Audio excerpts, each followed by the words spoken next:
वासुदेवाय। ओम नमो भगवते वासुदेवाय। ओम नमो भगवते वासुदेवाय।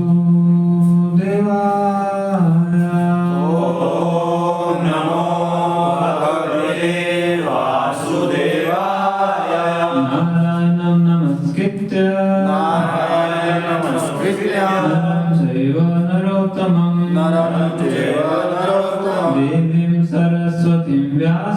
देवीं सरस्वतीं व्यासं ततो जयमुदीरये।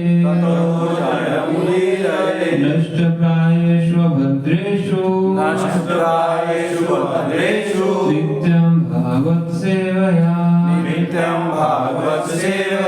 भगवती उत्तम श्लोके भक्तिर्भवति नैष्ठिकी।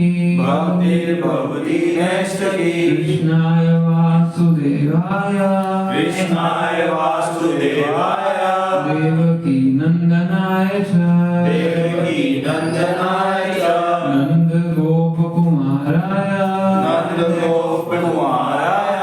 गोविंदाय नमो नमः। गोविंदाय नमो नमः।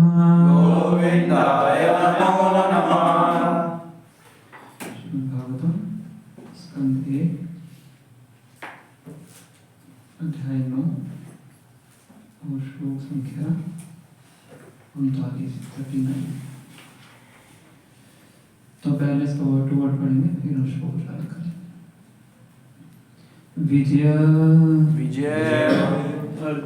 अर्जुन रथ कुटुंबे जान की बाजी लगाकर जिस वस्तु की रक्षा की जाए आत्तोत्रे दाहिने हाथ में चाबुक लिए धृत है घोड़ों की लगाम थामे रश्मिनी रस्सियां तत्श्रिया सुंदरता पूर्वक खड़े हुए ईक्षणीय देखे जाने के लिए भगवती भगवान में प्रति अस्तु मेरा आकर्षण हो मेरा मुमुर्षु मरण आसन यम जिसको इस संसार में निरीक्ष्य देखने से ततः मारे गए प्राप्त स्वरूपम मूल रूप को। तो श्लोक उच्चारण करेंगे। विजरत कुटुंब आततोत्रे दृढय रश्मिनी तस्य ईक्षणीये भगवती रतिरस्तु मे मुमुर्षो यम इह निरीक्ष्य हरिगता स्वरूपम् विजरत कुटुंब आततोत्रे दीप्ताय रश्मिनी तस्य ईक्षणीये भगवती रतिरस्तु मे मुमुर्षो यम इह निरीक्ष्य हरिगता स्वरूपम् विजरत कुटुंब आततोत्रे दीप्ताय रश्मिनी तस्य ईक्षणीये भगवती रतिरस्तु मे मुमुर्षो यम इह निरीक्ष्य हत्कथा स्वरूपम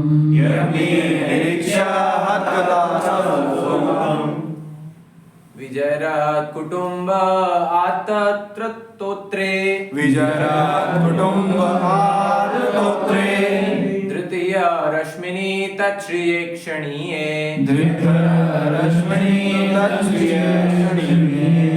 भगवती रतिरस्तु मे मुमूर्षुर्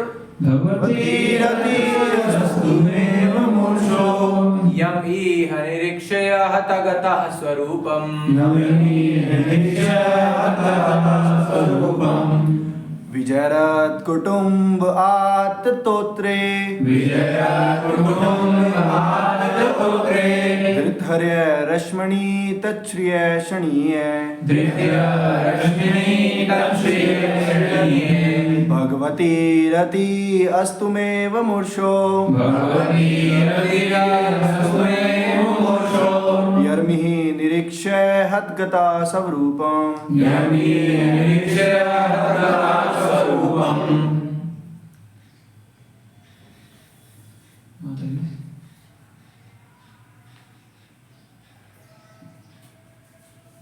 अनुवाद एवं तात्पर्य श्री गोपाल जी के कारण श्रीगोपाल की अनुवाद दादा मेरे पीछे तो आइए फिर सुनिए। मृत्यु के अवसर पर मेरा चरम आकर्षण भगवान श्री कृष्ण के प्रति हो। मैं अपना ध्यान अर्जुन के उस सारथी पर एकाग्र करता हूँ जो अपने दाहिने हाथ में चाबुक लिए थे और बाएं हाथ से लगाम की रस्सी थामे और सभी प्रकार से अर्जुन के रथ की रक्षा करने के प्रति अत्यंत सावधान थे।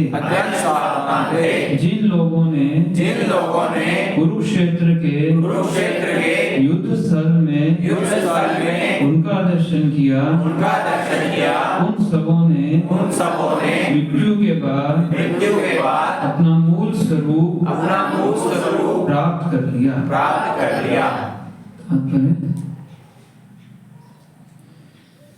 भगवान का शुद्ध भक्त निरंतर अपने हृदय में भगवान की उपस्थिति का दर्शन करता है, क्योंकि प्रेममयी सेवा के द्वारा भगवान से वह दिव्य रूप से संबंधित रहता है।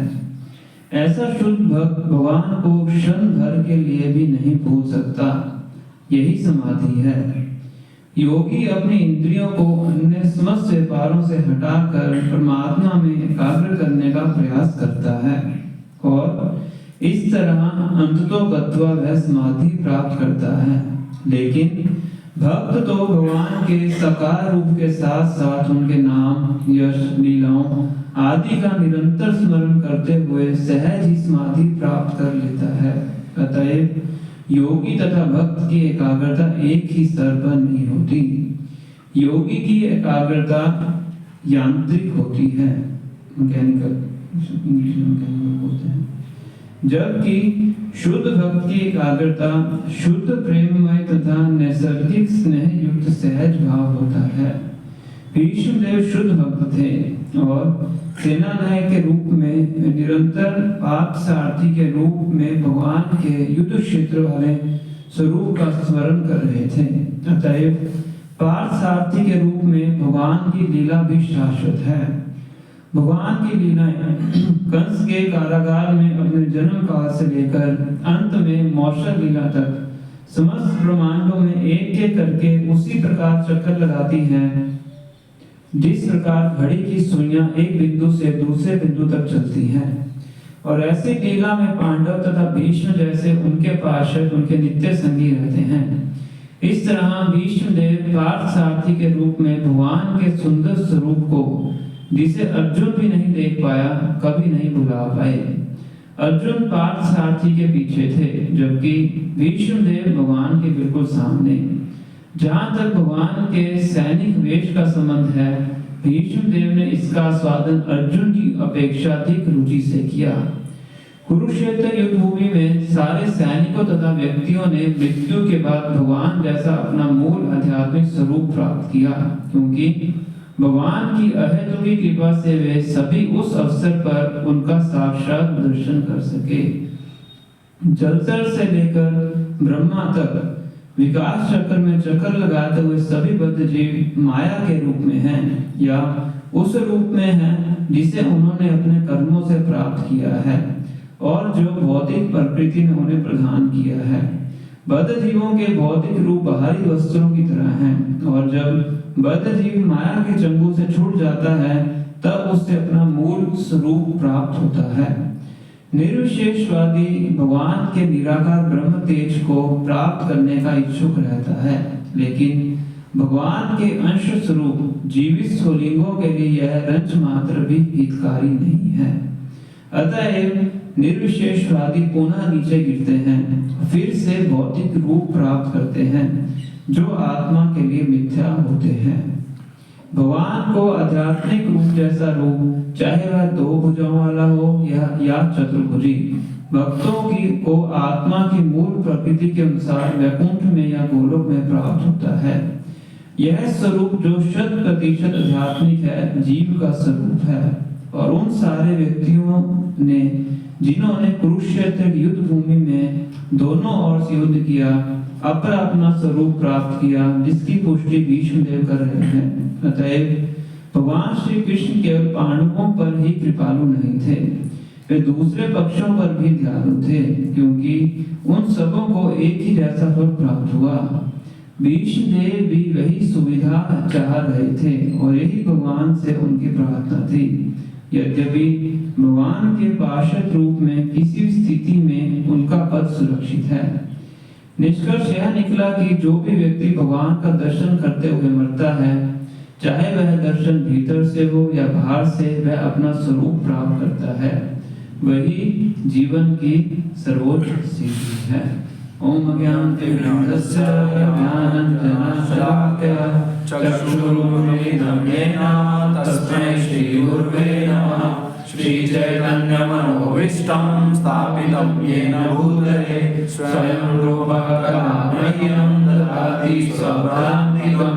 वन्देऽहं श्रीगुरो श्रीयुतपदकमलं श्रीगुरुवैष्णवांश श्रीरूपं साग्रजातं सगण रघुनाथान्वितं तं सजीवं साद्वैतं सावधूतं परिजन सहितं कृष्ण चैतन्य देवं श्रीराधा कृष्ण पादान् सगण ललिता श्री विशाखान्वितांश्च।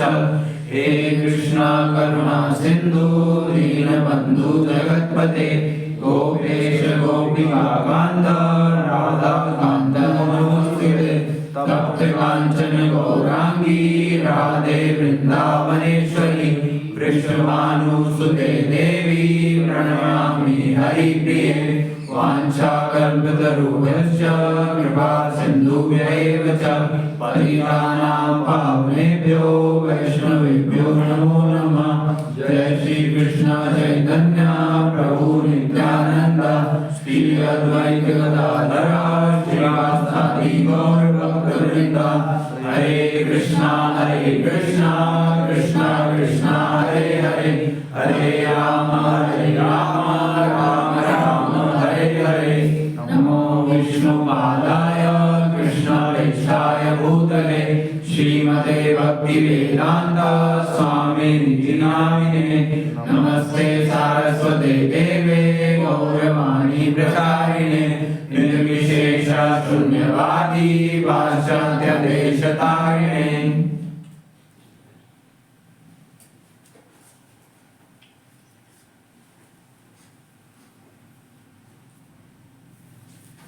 हरे कृष्ण।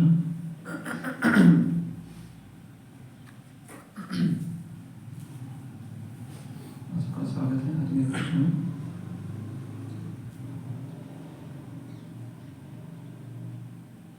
तुम वैष्णवी स्तुतियां पढ़ रहे हैं।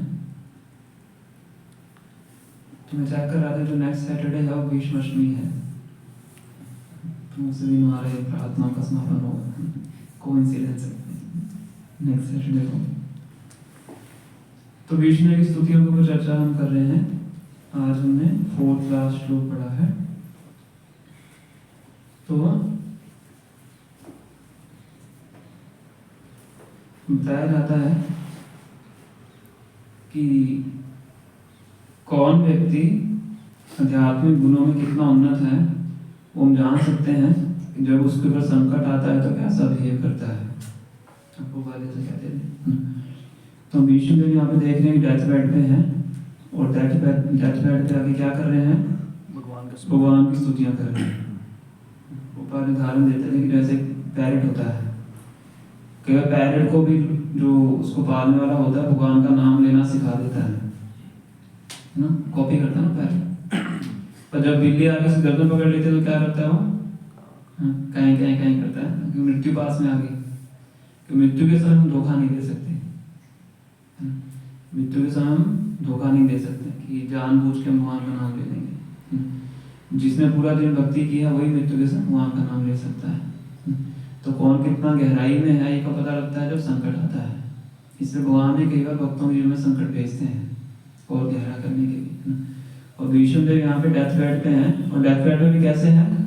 बाणों की शैया पे है। इतने बाण लगे हुए थे कि एक उंगली उनके शरीर के अंदर बाणों के बीच में नहीं जा सकती थी।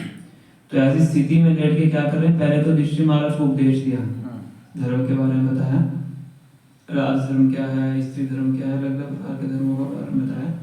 अब यहाँ पे क्या कर रहे हैं?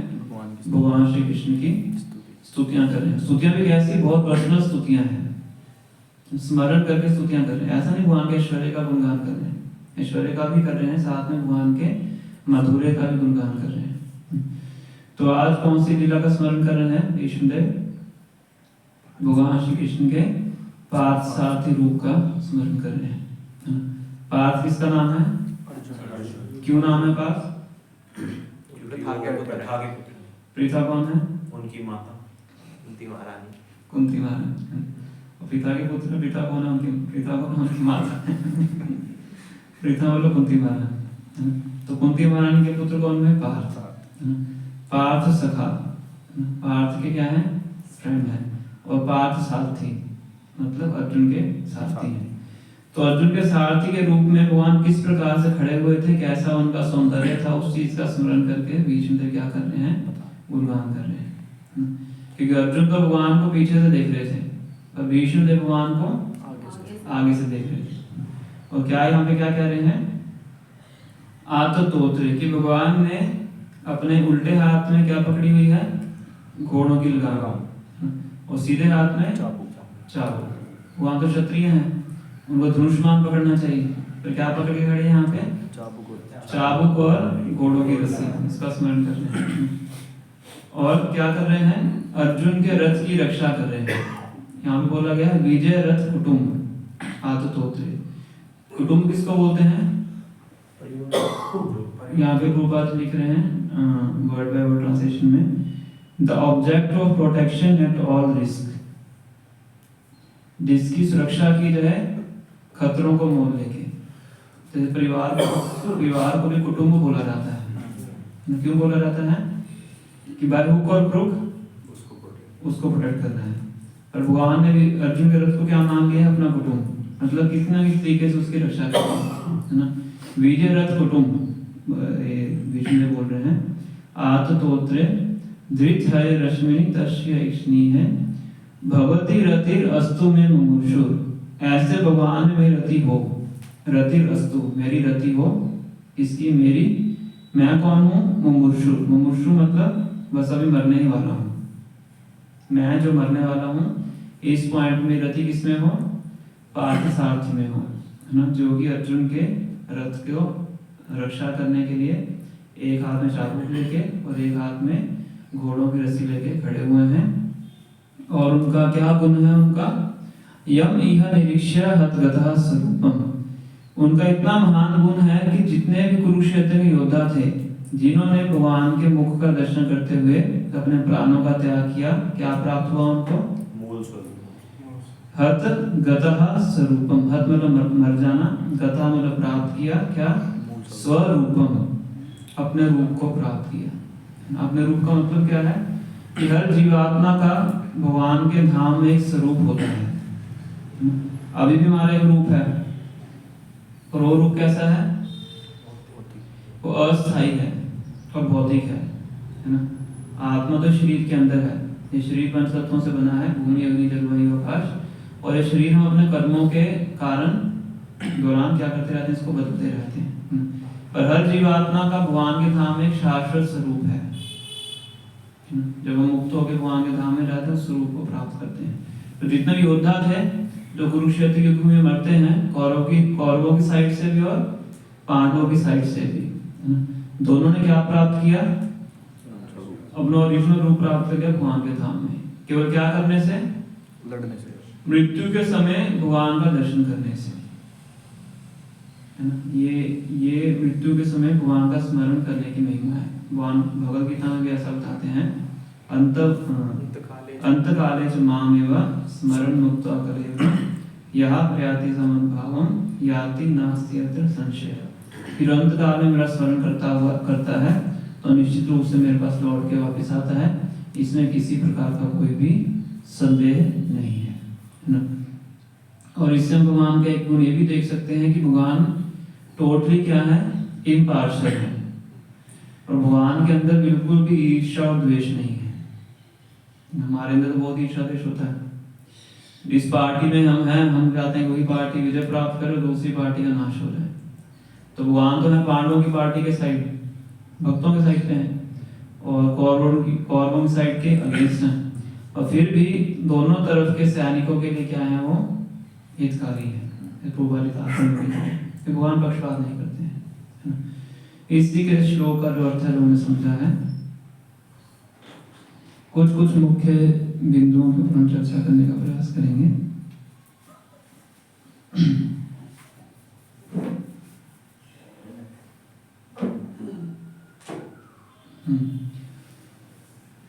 तो प्रभुपाद जी यहाँ पे कंपैरिजन कर रहे हैं कि एक तो होते हैं अष्टांग योगी। समझ रहे अष्टांग योगी कौन होते हैं? जो कि योग अभ्यास करते हैं, जिसके अंदर अष्ट अंग होते हैं, 8 अंग होते हैं। यम नियम, आसन, प्राणायाम, धारणा, ध्यान, प्रत्याहार, धारणा, ध्यान, समाधि, ये 8 अंग होते हैं।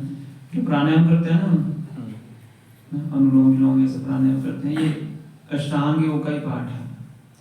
इसका लक्ष्य क्या होता है? अपने मन और इंद्रियों को नियंत्रित करना। और जब कोई योगी अपने मन और इंद्रियों को नियंत्रित कर लेता है तो वो समाधि में चला जाता है। समाधि में जाने का मतलब क्या है? कि उसको बाहरी चेतना नहीं रहती है, आंतरिक चेतना रहती है ना। तो इसलिए जो अष्टांग योगी होते हैं बहुत हजारों साल तक बैठ के एक जगह पे बैठ के ध्यान लगाते हैं। जैसे विश्वामित्र मुनि का उदाहरण दिया जाता है कि 36,000 साल तक उन्होंने ध्यान लगाया। और आज भी हिमालय में अगर आप जाओ तो आपको ऐसे योगी मिल सकते हैं। हिमालय की गहराई में जाओ, गिने चुने हैं, मिल सकते हैं। और ऐसे योगियों को क्या प्राप्त होता है? अष्ट सिद्धि प्राप्त हो जाती है। हवा में उड़ सकते हैं, छोटे बन सकते हैं, बड़े बन सकते हैं, इस तरह से अष्ट सिद्धियां बताई जाती है। तो एक तो ये समाधि है जो कि बहुत कठिन परिश्रम के बाद प्राप्त होती है ना। ये आसान नहीं होता है। भगवान भगवद गीता 6 अध्याय में इसका पूरा वर्णन करते हैं। कैसे उसको एक एकांत जगह में जाना पड़ेगा, आसन में बैठना पड़ेगा, पीठ सीधी करके बैठना पड़ेगा, नाक के ऊपर ध्यान लगाना पड़ेगा। बहुत से उसमें रूल्स रेगुलेशन बताते हैं जो कि आज के टाइम में संभव है ही नहीं। तो एक तो है अष्टांग योगी वाली समाधि जिसका मैंने थोड़ा सा आपको बताया है, और दूसरा है भक्त की समाधि। भक्त की समाधि क्या होती है? हमारे लिए समाधि क्या है? क्या चीज है? किसको? बहुत प्रेम और भक्तों से सेवा करना। 16 वाला गजब 4 नहीं पाना। 16 वाला गजब 4 नहीं पाना, वो हम करते हैं। समाधि तो हमने नहीं प्राप्त की है। तो वो बात एक है कि भक्तों के लिए समाधि है जो भगवान का निरंतर स्मरण करते हैं, है ना। सेवा करते हुए जो भक्त है भगवान का निरंतर स्मरण करता है, जैसे प्रचार कर रहा है तो भगवान का स्मरण होता है, वो क्या है? समाधि है।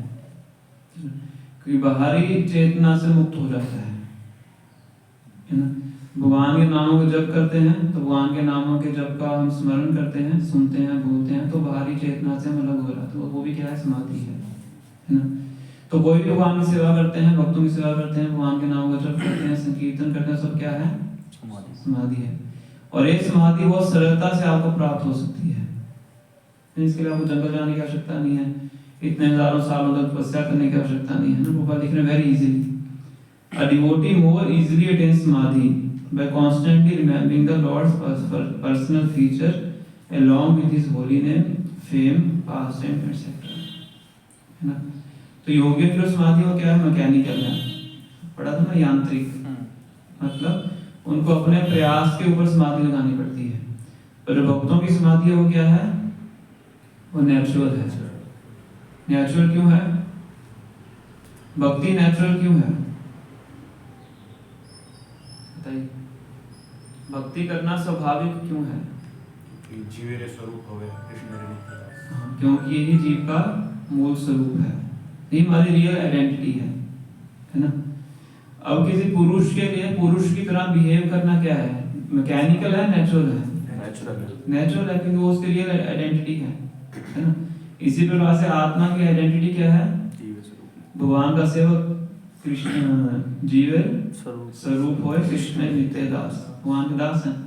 तो भक्ति क्या है? बहुत नेचुरल है ना। इसमें भक्ति मैकेनिकल नहीं है। तो भक्ति में समाधि प्राप्त करना क्या है? बहुत नेचुरल है। इसको बोलते हैं नैसर्गिकी। नैसर्गिकी मतलब नेचुरल। जब प्रहलाद महाराज 5 साल के बालक होते हैं, शुक्राचार्य के पुत्र थे शंड और अमर, उनके स्कूल में वो जाते थे ना। तो एक बार वो वापिस आते हैं राजमहल में, तो हिरण्यकश्यप को गोद में बिठा के पूछते हैं कि बताओ स्कूल में क्या सीखा, है ना। तो क्या बताते हैं वो? ना साधु मन्ये असुर वरे देहिना सदा समुद्रिम धियाम असद्ग्रहा, है ना। हित्वात्म पातम गृहमंत कूपम वनम गतोयत हरिमाश्रयता। हे असुरों में श्रेष्ठ, हिरण्यकश्यप को संबोधित करते हुए बोलते हैं ना कि मैं इंद्र तृप्ति के जीवन को अच्छा नहीं मानता हूँ, है ना। तो आपको क्या करना चाहिए? आप जंगल में जाइए और भगवान विष्णु के चरणों का आश्रय प्राप्त कीजिए, है ना। तो ये सुन के हिरण्यकश्यप हंस पड़ता है। क्यों हंसता है?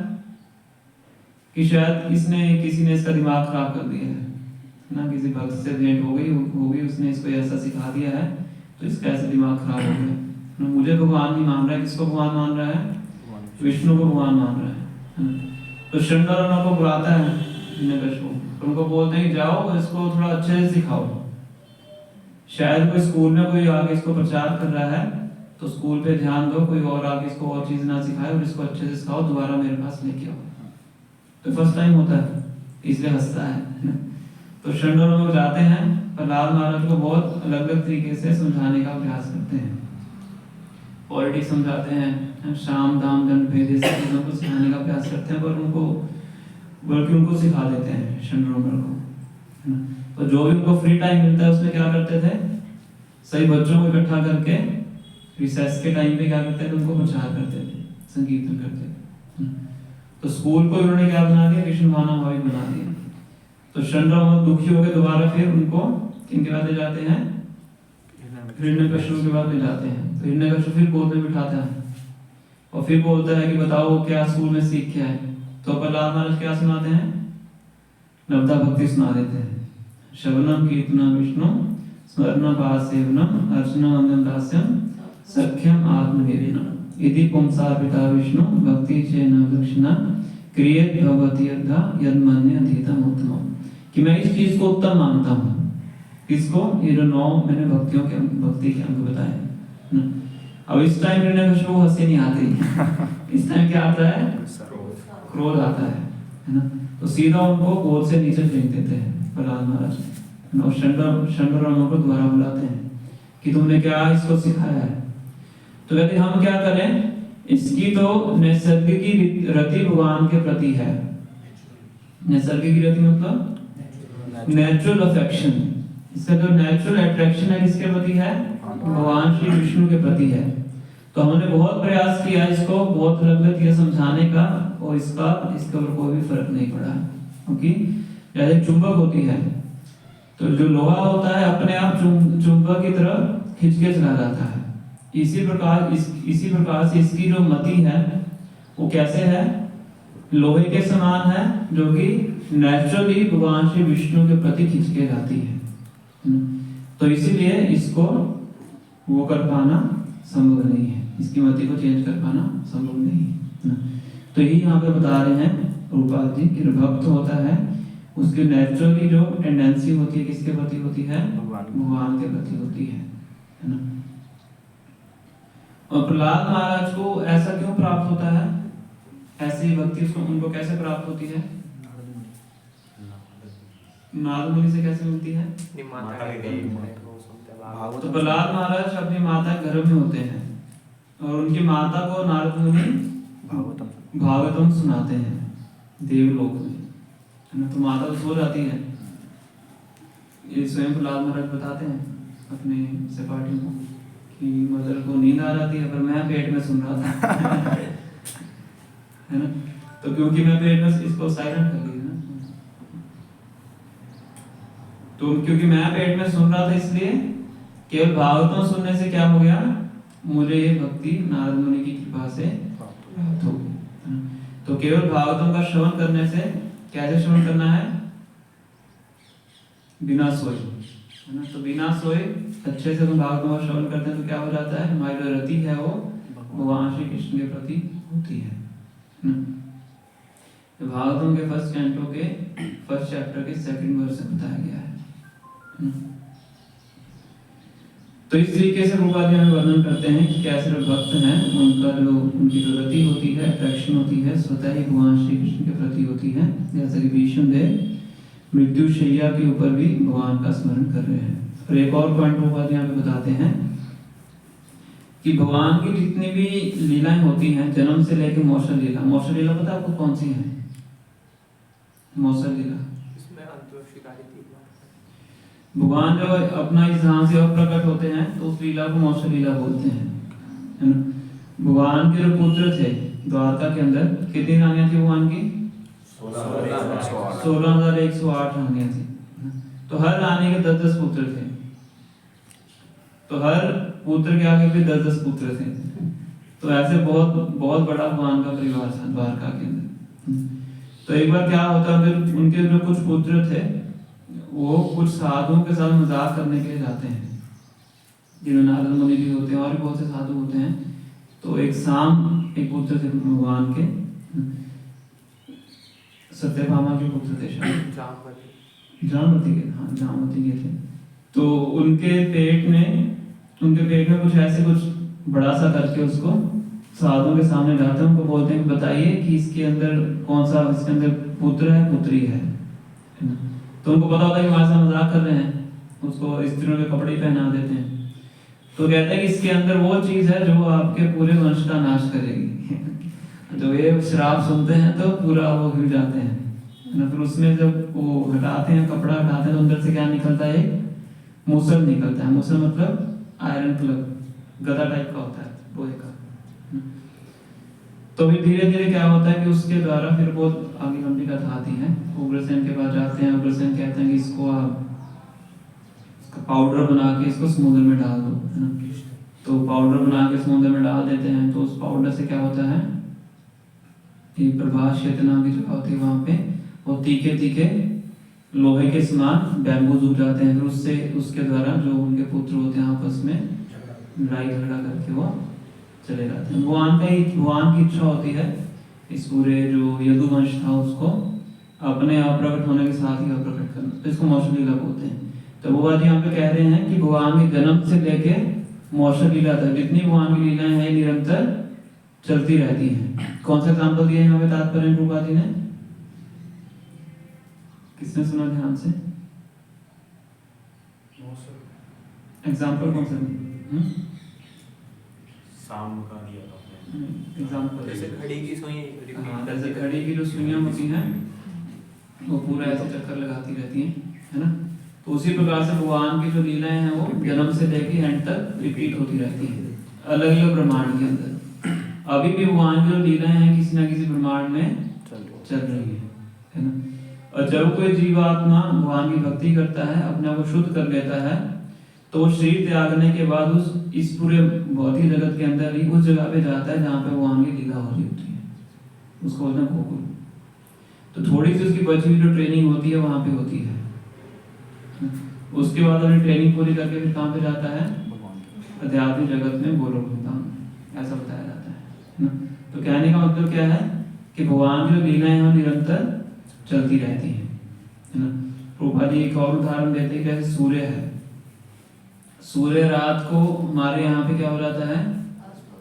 अस्त हो जाता है, पर उसी टाइम पे सूर्य किसी और जगह पे उदय हुआ हुआ है ना। जैसे अभी यहाँ पे उदय है, तो जो ऑपोजिट जो कंट्रीज हैं, वेस्टर्न कंट्रीज मान लीजिए, तो वहाँ पे सूर्य क्या है? अभी अस्त है, और यहाँ पे उदय है ना। इसी प्रकार से अभी भगवान इस ब्रह्मांड में नहीं है, हमारे वाला जो प्लेनेट है उसमें नहीं है, पर किसी और ब्रह्मांड में है, वहाँ पे उनकी लीलाएं चल रही है। इसको होता है नित्य लीला, इटर्नल पास्ट है ना। तो ये दो तथ्य श्री प्रभुपाद जी इन तात्पर्य में इंगित कर रहे हैं और बता रहे हैं किस प्रकार से भगवान का दर्शन करते हुए जितने भी योद्धा मरे थे सब कहाँ पे जाते हैं? भगवान के धाम जाके अपना नित्य स्वरूप प्राप्त करते हैं।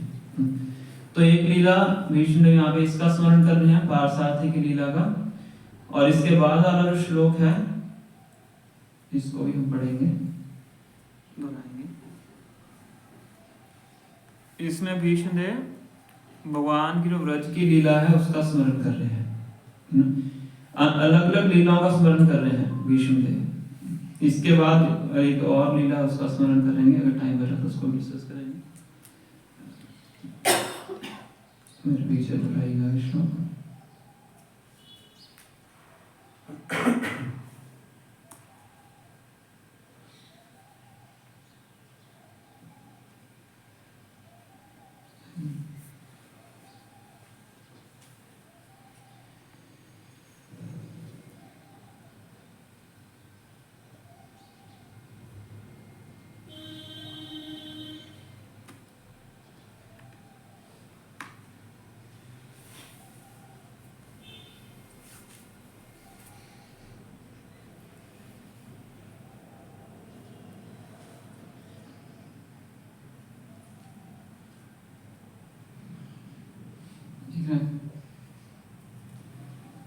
ललित गति विलास बल गुहासा, ललित गति विलास बल गुहासा, प्रणय निरीक्षण कल्पितोरुमाना, प्रणय निरीक्षण कल्पितोरुमाना, पितम् अनुकृतवत्यवनमादन्धा, पितम् अनुकृतवत्यवनमादन्धा, प्रकृतिम् अगन्किर्यस्य गोपवद्भा, प्रकृतिम् अगन्किर्यस्य गोपवद्भा। मेरा मन उन भगवान श्री कृष्ण में एकाग्र हो जिनकी चाक तथा प्रेम भरी मुस्कान ने ब्रजधाम की रमणियों गोपियों को आकृष्ट कर लिया। रासलीला से भगवान के अंतर्धान हो जाने पर गोपिकाओं ने भगवान की लाक्षणिक गतियों का अनुकरण किया। तो देखिए विष्णु देव कौन सी लीला का स्मरण कर रहे हैं? भगवान श्री कृष्ण की ब्रजलीला का। ब्रजलीला में कौन सी लीला? गोपियों के साथ भगवान लीला करते हैं। तो इसमें कौन सी लीला कह रहे हैं कि एक बार जब भगवान श्री कृष्ण गोपियों के साथ रासलीला कर रहे होते हैं, प्रारंभ करते हैं, तो बीच में से ही अप्रकट हो जाते हैं। क्यों अप्रकट होते हैं? बताया जाता है कि सुखदेव गोस्वामी लिखते हैं उसमें, भागवतों के दर्शन संग में आता है कि थोड़ा सा गोपियों के मन में भाव आता है कि हम कौन हैं? हम बहुत सौभाग्यशाली हैं और जो चीज हमें प्राप्त हुई है वो बाकियों को प्राप्त नहीं हुई है ना। तो थोड़ा सा उनके अंदर क्या आता है? डिस्टिंक्शन जिसको बोलते हैं, है ना। तो भगवान को अच्छा नहीं लगता है, भगवान को भक्तों कभी भी जो गर्व होता है वो अच्छा नहीं लगता है। तो भगवान उसी टाइम पे क्या करते हैं? वहां से चले जाते हैं और चले जाने के बाद क्या करते हैं? उसके बाद जो गोपियां हैं, बताया जाता है पूरी रात वन के अंदर भगवान को ढूंढती हैं और ढूंढते ढूंढते बहुत सुंदर सॉन्ग भी गाती हैं। उसका नाम गोपी गीत है, दसवें स्कंद में आता है। बहुत मधुर लय के अंदर वो सॉन्ग है, कार्तिक मास में रोज गाया जाता है। और उसके बाद से सभी गोपियां क्या करती हैं? यमुना के तट पे आती हैं और यमुना के तट पे आने के बाद क्या करती हैं, क्योंकि इतना गहन वो भगवान का स्मरण कर रही होती हैं, सब कुछ भूल जाती हैं। बताया जाता है कि इतना उसमें अब्सॉर्ब हो जाती हैं कि भगवान की जितनी भी लीलाएं होती हैं उनको कॉपी करना शुरू कर देती हैं। तो ये भीष्म यहाँ क्यों स्मरण कर रहे हैं कि गोपियों की कितनी ज्यादा तल्लीनता थी, एब्जॉर्प्शन थी, उस चीज का स्मरण कर रहे हैं, है ना। कृतम अनुकृतवत्य, कृतम मतलब करती हैं क्या, अनुकृतवत्य, उन्माद अंधा मतलब एक तरह से पागलपन जैसी स्थिति हो जाती है।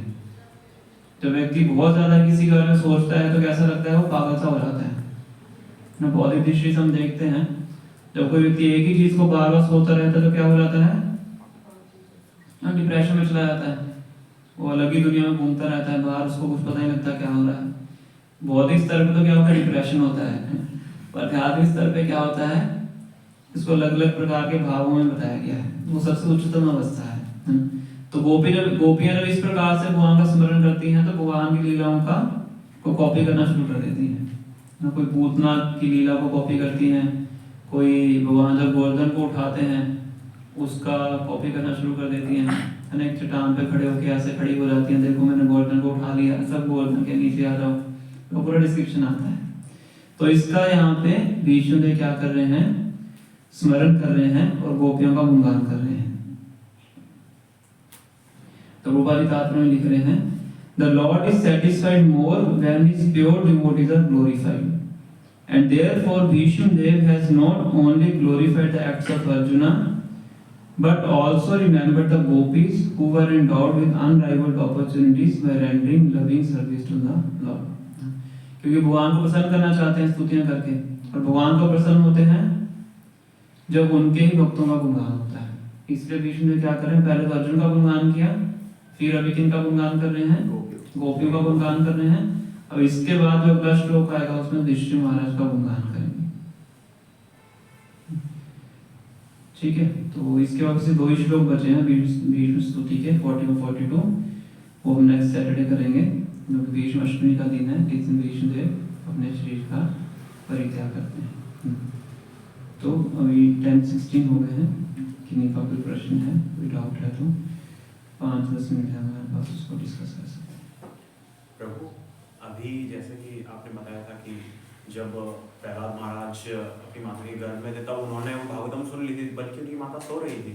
तो जब सुभद्रा मैया सो गई थी तो फिर अभिमन्यु को क्यों नहीं सुनाई दिया पूरा वो क्या नाम है, चक्रव्यूह स्ट्रेटेजी?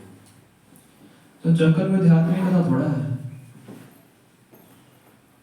चक्रव्यूह के अंदर भगवान का गुणगान है, तो भगवान के गुणगान में साधारण एक तो मिलिट्री आर्ट है, उसमें अंतर है ना। तो कहते हैं कि जो भागवत क्लास में सोते हैं उनको ही फल प्राप्त होता है, क्योंकि ये जो वाइब्रेशन है कैसे स्पिरिचुअल साउंड वाइब्रेशन है ना। तो अगर सोना पे तो क्लास में सो रहा फिर बेनिफिट ना आने से तो अच्छा ही है, उससे ही लाभ होता है, वाइब्रेशन आपके कानों में जा रही है ना। अगर आपको भाषा भी समझ में नहीं आती है फिर भी अगर भागवत क्लास अटेंड करते हैं फिर भी आपका भला होता है। जब वो वाली अमेरिका में जाते हैं तो उनको कौन से श्लोक समझ में आते थे इसको, चाहे बंगाली का हो, चाहे संस्कृत का हो, चाहे हिंदी का, कुछ भी उनको थोड़ा समझ आता है, फिर भी उनको अनुभव होता था, उनको अच्छा लगता था कि को प्लेजर महसूस होता था कि बाहर बहुत ज़्यादा कष्ट अनुभव करते थे, इसलिए आगे भागवत क्लास में सुलाते थे। और ऐसा करने से देखो उनका कितना हृदय शुद्ध हो जाता है। तो स्पिरिचुअल साउंड वाइब्रेशन में और एक साधारण भौतिक विज्ञान में अंतर होता है, इसे पेट के अंदर से सीख लिया उन्होंने। ठीक है, और कोई प्रश्न?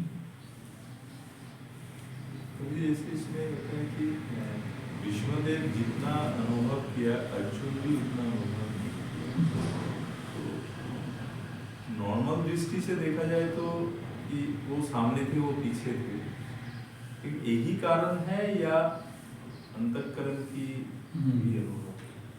तो यहाँ पे ऐसा नहीं बोला गया है कि भीष्म देव ने ज्यादा अनुभव किया या अर्जुन ने कम किया। यहाँ पे दर्शन की बात बताई गई है कि जो दर्शन भीष्म देव ने किए वो दर्शन अर्जुन ने नहीं किए।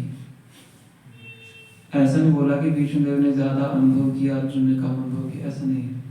अर्जुन का अनुभव तो ज्यादा भगवान के साथ ही है, भगवान से पूरी गीता उन्होंने सुनी। जो तात्पर्य में उसमें दर्शन का बताया गया अच्छा कि जो दर्शन भीष्म देव ने किए वो अर्जुन ने नहीं किए, क्योंकि अर्जुन तो भगवान की पीठ को दर्शन कर रहे थे और भीष्म देव भगवान के फ्रंट का दर्शन कर रहे थे, तो फ्रंट का दर्शन तो अर्जुन ने नहीं किया। मैं आपको लाइन पढ़ के सुना देता हूँ।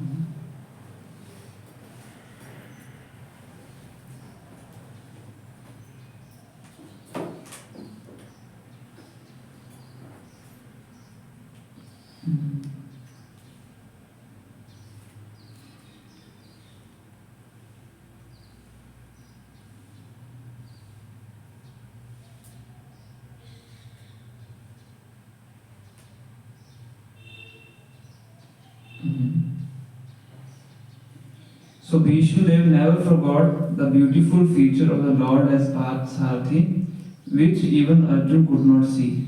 मतलब देखने की बात की गई है। Arjun was behind the beautiful Parthsarathy, while Bhishma Dev was just in front of the Lord. As far as the military feature of the Lord is concerned, Bhishma Dev observed this with more relish than Arjuna. मतलब भीष्म देव ने दर्शन अर्जुन से ज्यादा, मतलब दर्शन अर्जुन भीष्म देव ने किया, अर्जुन ने नहीं किया, और उस फीचर को भीष्म देव ने ज्यादा रेलिश किया अर्जुन के बजाय, क्योंकि अर्जुन पीछे थे, भीष्म देव फ्रंट में थे। मतलब यहाँ अनुभव की बात नहीं की गई है, रियलाइजेशन की बात नहीं है, दर्शन और रेलिश की बात है, ये बता रहे हैं। ये घोड़े की लगाम पकड़ी हुई है, चाबुक पकड़ा हुआ है। फिर इससे पहले वाला श्लोक जो हमने लास्ट क्लास में पढ़ा था कि भगवान के जो बाल हैं उसमें भी वो धूल लगी हुई है ना, उनके पसीना निकल रहा है, वो मोतियों की तरह लग रहा है, वो सब चीजें उन्होंने बताई। तो इन चीजों का दर्शन अर्जुन ने नहीं किया, भीष्म ने नहीं किया, इसलिए वो इस पॉइंट में उसको रेलिश कर रहे हैं स्मरण करके। जब भगवान आप प्रकट हो जाते हैं तो अर्जुन बहुत ज्यादा मोहित हो जाते हैं, उस समय पे भगवान की रानियों की रक्षा भी नहीं कर पाते। तो उस टाइम पे अर्जुन क्या करते हैं, भगवान के गीता के संदेश का स्मरण करते हैं, क्योंकि अर्जुन ने उसको डायरेक्टली अनुभव किया था, उसको रेलिश किया था, और भीष्म देव ने इस फॉर्म को रेलिश किया था। तो वो अंतिम समय में इसका रिमेम्बरेंस कर रहे हैं, और अर्जुन अपने उस समय पे मुश्किल के समय में गीता को रिमेम्बर कर रहे हैं, क्योंकि उन्होंने उसको रेलिश किया था, इन्होंने उस चीज को रेलिश किया, उसकी बात की जा रही है।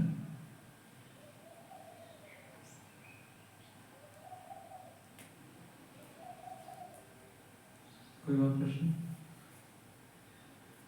और कुरुक्षेत्र युद्ध में जो अपोजिशन में जितने सेना थे, जैसे इसमें भी होता है कि उन्होंने उसके ऊपर भी कृपा किया है, मतलब भगवान ने जिनके ऊपर कृपा किया चाहे अपोजिशन में हो उनको भी मुक्ति प्राप्त, लेकिन सबको हुआ है, it is not like that. अब भीष्म तो कह रहे सबको ही हुआ है, यम इह निरीक्ष्य हतगता स्वरूपम, कि सभी ने भगवान के दर्शन किए, भगवान तो सेंटर पॉइंट थे ना युद्ध के। तो जितने भी योद्धा मरे भगवान को दर्शन करते हुए मरे, और सब धाम पर चले गए ना। ब्रज के अंदर भी जितने भी असुरों को भगवान ने मारा, सबको मुक्ति प्राप्त हो जाती है। पूतना को तो बोलो वृंदावन भेज देते हैं, बकासुर, अगासुर, केशी, अरिष्टासुर जितने मरते हैं सब क्या हो जाते हैं, मुक्त हो जाते हैं। इसलिए भगवान का नाम है मुकुंद। मुकुंद मतलब जो मुक्ति प्रदान करते हैं। बाकी अवतारों के द्वारा कोई मरता है तो उसको मुक्ति प्राप्त नहीं होती है, निश्चित नहीं है। काल नेमी का वध करते हैं भगवान विष्णु, तो कंस बन के आता है ना। हिरण्यकश्यप का वध कौन करते हैं, नरसिंहदेव, उसका मुख छोड़ा होता है, शिशुपाल बन के आता है। हिरण्याक्ष का वध करते हैं वरादेव, वो दंतवक्र बन के आते हैं, मुक्त नहीं होते। तो शिशुपाल का जब वध करते हैं वहां से कृष्ण वो मुक्त हो जाते हैं, कुंठ में जाके अपनी स्थिति को प्राप्त करते हैं। जो मुकुंद शब्द है केवल भगवान श्री कृष्ण के लिए लिखित है, वो मुक्ति प्रदान कर सकते हैं क्योंकि एब्सोल्यूट है। बाकी अवतार भी एब्सोल्यूट है, पर भगवान श्री कृष्ण का विशेष स्थान है क्योंकि वो सभी अवतारों के क्या हैं, अवतार हैं। सर्व अवतार सार शिरोमणि, ओरिजिन ऑफ ऑल इनकार्नेशन। इसलिए जो भी उनके हाथों से मरता है, बाहरी रूप से लगता है उसकी मृत्यु हो गई, पर आंतरिक रूप से क्या है, वो उसको मुक्ति प्रदान हो जाता है, उसका भला ही होता है, नुकसान नहीं होता है। प्रभुपाद जी कहते थे God is all good in all circumstances, भगवान हर परिस्थिति में क्या है, सही है। इस तरीके से इसको समझ सकते। प्रभु तो फिर हम बाहर कभी किसी टेम्पल में जाते हैं तो फिर वहाँ पे भगवान श्री कृष्ण का भी, उनकी भी डिटीज होती हैं, भगवान राम की भी होती हैं, और भी भगवान के अवतारों की होती हैं। तो फिर सभी के आगे जब हम प्रणाम करते हैं तो फिर हमारे भाव क्या होना चाहिए, सभी भगवान श्री कृष्ण को देखना चाहिए या फिर किस प्रकार होना चाहिए? तो सिद्धांत की दृष्टि से भगवान ही है, अंतर क्या है? जैसे एक व्यक्ति है, अपने घर में अपने बच्चों के लिए पिता है, ऑफिस में अपने सबॉर्डिनेट्स के लिए बॉस है, व्यक्ति तो वही है ना। इसी प्रकार से भगवान गोलोक वृंदावन में है तो स्वयं अपने ओरिजिनल रूप में है, भगवान श्री कृष्ण के रूप में है ना। वही जब अपना विस्तार करते हैं तो भगवान विष्णु के रूप में वो क्या है, एक तरह से ऑफिस के समान है, पुरुषोत्तर, गर्भोदक्षाय विष्णु, शिवोदक्षाय विष्णु, कालोदक्षाय विष्णु है ना। वो क्या ऑन ड्यूटी है, उनका कार्य है इस पूरे भौतिक जगत का मेंटेनेंस करना, मेंटेन करने वाले भगवान विष्णु है ना। तो व्यक्ति तो एक ही है ना। तो व्यक्ति एक ही है पर उनका डीलिंग अलग अलग है।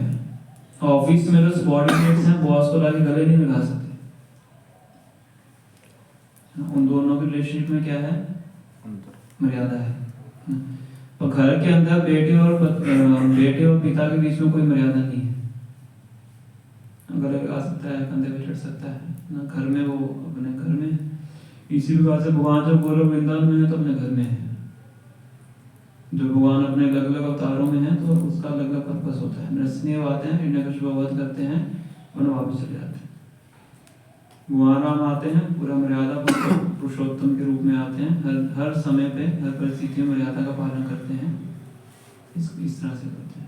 अलग अलग अवतार, पुरुष अवतार है, लीला अवतार है, गुण अवतार है, मनोत्र, सबका अपना पर्पस होता है, पर व्यक्ति तो एक ही है। तो जब हम जाएं सभी अवतारों को प्रणाम करना चाहिए।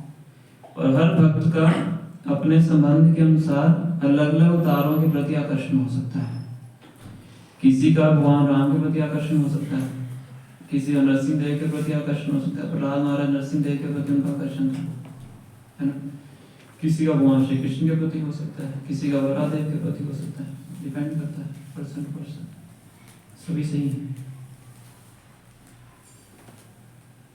ठीक है। तो इसमें अभी आपने इससे पहले जो पॉइंट बताया था उसमें बताया था कि मुकुंद जो वर्ड है वो भगवान श्री कृष्ण के लिए होता है। तो बाकी जो जितने भगवान के रूप है वो भी इनडिफरेंट है भगवान से, ये ब्रह्म संहिता में वर्णन मिलता है। तो भगवान की हम किसी भी रूप का स्मरण करते हैं तो मुक्ति, तो अगर कोई फिर नरसिम्हदेव का भक्त है तो उसको भी अंत समय में वो नरसिम्हदेव का स्मरण करेगा तो मुक्ति मिलेगी। तो प्रभु ये तो है। और फिर आपने जो एक बताया था कि उनको मुक्ति नहीं मिली हिरण्यकशिपु को, तो उसका जो पास्ट टाइम आता है वो ये आता है कि जय विजय को वो 3 अवतार लेने का श्राप मिला था, तो वो भगवान के एसोसिएट है, तो भगवान की लीला में हेल्प कर रहे थे, नित्य लीला में। वो भी वो लीला पर्सपेक्टिव से है, लीला पर्सपेक्टिव से ऐसे ही है। पर ये भी है कि जरूरी नहीं है कि बाकी अवतारों के हाथों से अगर किसी कोई उनकी मृत्यु होती है तो जरूरी नहीं है कि उनको मुक्ति प्राप्त होती है, हो भी सकती है, नहीं हो सकती। पर भगवान श्री कृष्ण के हाथों जब होती है तो निश्चित रूप से उसको मुक्ति प्राप्त होती है। भीष्म कह रहे हैं कि केवल देखने मात्र से, ये तो भगवान ने स्वयं ही मारा है, कुरुक्षेत्र युद्ध में भगवान ने स्वयं थोड़ा मारा है, और मरते हुए भगवान के दर्शन किए हैं। सिर्फ दर्शन करने से क्या हो गया, अपने स्वरूप को प्राप्त कर दी। कालनेमी का उदाहरण दिया मैंने आपको, भगवान विष्णु ने कालनेमी को मारा तो अगले वर्ष में क्या बना, मतलब धाम को नहीं गया, हो भी सकता है, नहीं भी हो सकता है। भगवान श्री कृष्ण के हाथों से जो मरता है वो तो निश्चित रूप से तो इसी में ना एक जैसे डिफरेंट पास टाइम है, जैसे अजामिल का पास टाइम है, उसमें अजामिल अंत समय में अपने बेटे को पुकारते नारायण, और वो मुक्त हो जाता है। मुक्त नहीं होता है, मतलब वो फिर उसके बाद में मुक्ति की तरफ वो हो जाता हाँ, है वो आगे से। यमदूतों से बचता है। उसके द्वारा ही 15 साल के आसपास वो फिर भजन करता है, उसके बाद जाता है हरिद्वार में जाता है, लगभग 15 साल का आसपास टाइम होता है, उसमें वो भजन करता है, उसके बाद फिर वो वैकुंठ में जाता है। इसी तरह का एक सेम सिनेरियो रामायण में भी आता है। हनुमान जी कालनेमी नाम के राक्षस का वध करते हैं, तो वो भी अंत में चिल्लाता है राम। तो हनुमान जी बोलते हैं कि तुमने अंत समय में भगवान राम का नाम लिया है, तो तुम्हारी भी सदगति होगी। हाँ, तो हो सकती है उसमें दो राय का है। जो भगवान का नाम लेगा मृत्यु समय उसको जाएगा ही। यहाँ भी बात हो रही है जो भगवान के हाथों से मरता है, जो असुर है उनकी बात हो रही है। जो अंत समय भगवान का नाम ले रहा है, भगवान तो कह रही है अंत काले जो मांगे बस स्मरण मुक्त होकर, वो तो जाएगा ही, उसमें कोई डाउट थोड़ा है। वहां कह रहे नास्ति अत्र संशय, उसमें कोई संशय थोड़ा है। यहाँ बात हो रही है कि जो भगवान के हाथों से मरता है, खासकर असुर, है ना, कि भगवान श्री कृष्ण है वो असुरों को भी मुक्ति प्रदान कर देते हैं मारने से। पॉइंट ये है, तभी ये श्लोक सुनकर सुखदेव गोस्वामी इम्पर्सन इससे पर्सन बन जाते हैं, है ना। भूतना का श्लोक सुनते हैं ना, अहो बकीयम सन कालकूटम, कि जो उनको मारने के लिए आती है, तो उनको भी अपने धाम में माता का वो दे देते हैं, कम्बा दयालु शरणम रजेम, तो ऐसे दयालु भगवान की शरण में कैसे प्राप्त कर सकता हूँ। तो ये श्लोक सुनकर उनका जो आकर्षण है निराकार ब्रह्म से हटके भगवान के साकार रूप में हो जाता है सुखदेव गोस्वामी। ये बहुत इंपॉर्टेंट क्वालिटी है जो केवल भगवान में हो सकती है, उसका वर्णन किया है। बाकी अवतार में भगवान में कोई अंतर नहीं है, शक्ति के माध्यम से, और थोड़ा बहुत डीलिंग के माध्यम से अंतर होता है। भक्ति साम्य सिंधु में जो रूप गोस्वामी इसका एनालिसिस करते हैं, एग्जैक्ट तो मुझे नहीं आता कि भगवान श्री कृष्ण में 64 गुण बताए गए हैं, भगवान विष्णु में 60 गुण बताए गए हैं, और 4 गुण है लीला माधुर्य, भक्त माधुर्य, वेणु माधुर्य, एक और है रूप माधुर्य। ये चारों क्या हैं स्पेसिफिकली भगवान श्री कृष्ण के हैं, ये भगवान विष्णु में नहीं, भगवान विष्णु में भी नहीं। भगवान विष्णु वेणु थोड़ा बजाते हैं, लीला भी नहीं करते, मतलब दूसरी बार भगवान अपने भक्तों का डीलिंग्स वाले। तो ये डीलिंग्स का अंतर है, वो शक्ति के रूप में सभी अवतार और भगवान से है, डीलिंग में अंतर है। ठीक है, श्री श्री राधा भगवान की जय, श्री श्री कृष्ण भगवान की जय, श्री नाम सुदामा की जय, श्री गौर की जय, श्री प्रभुपाद की जय, गौर प्रेमानंद